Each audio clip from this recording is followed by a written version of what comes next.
Oltre 400 studenti partecipano al convegno di studi pirandelliani, giunto quest'anno alla 60ª edizione, all'interno due importanti laboratori, quello teatrale e quello di scrittura. L'importanza di questi progetti?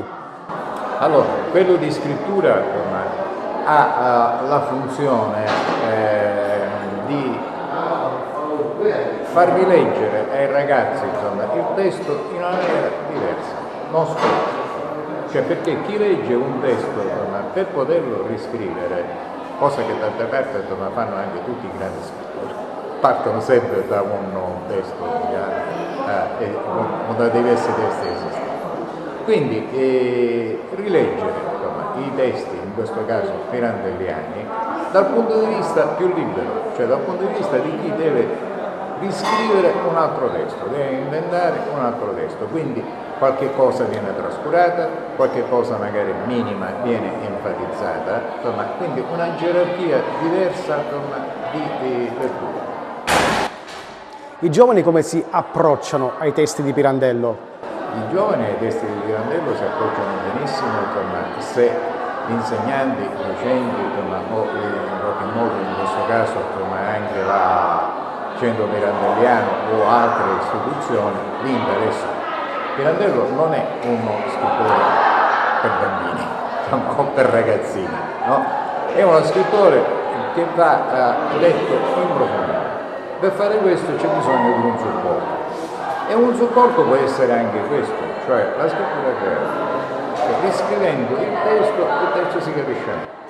Quest'anno avete raddoppiato le presenze di studenti, un bel lavoro. Sì.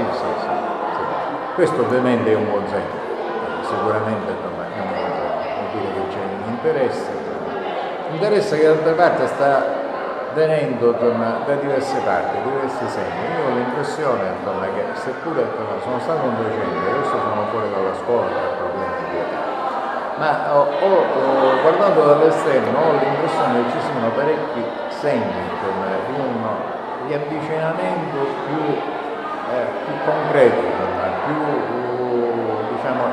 esistenziali, chiamiamolo così, che la scuola comincia a rientrare un po' di più nella esistenza e quindi nel sistema di valori, nel sistema di pensiero.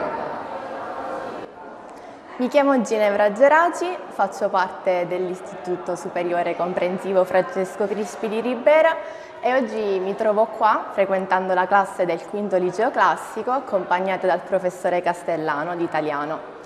Questo convegno mi ha permesso di approfondire il tema di Pirandello che noi già abbiamo affrontato proprio per andare a questo convegno e le cui riflessioni ci hanno permesso di arricchire le nostre conoscenze su questo grandissimo autore siciliano, perché spesso noi conosciamo troppo poco e sono proprio questi spunti di riflessione che ci permettono di comprendere chi abbiamo veramente attorno e la nostra realtà che ci circonda, proprio perché Pirandello, grazie ai suoi messaggi, è molto attuale e oggi, grazie agli interventi che ci sono stati forniti dai professori, io e i miei compagni ci siamo ritrovati quindi a vedere dei nuovi punti di vista, delle nuove interpretazioni, ad esempio sulla differenza tra vita e forma, sulla morte che non è solamente fisica ma anche emotiva e spirituale e che Pirandello stesso riporta all'interno delle sue novelle.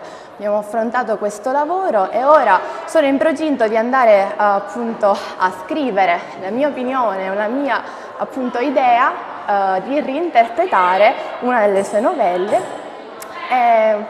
Questo è Qual è l'opera di Pirandello che ti affascina maggiormente, che ti piace di più?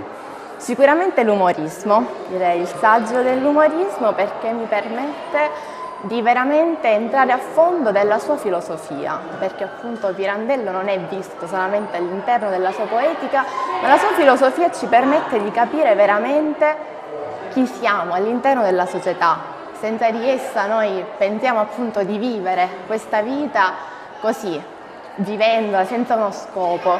E poi ci ricordiamo di Pirandello che è lui che ce lo dice, che effettivamente noi non siamo solamente vita, noi non siamo chi pensiamo di essere, sono gli altri che ci vedono nel nostro modo e quindi noi riflettiamo su questa nostra identità.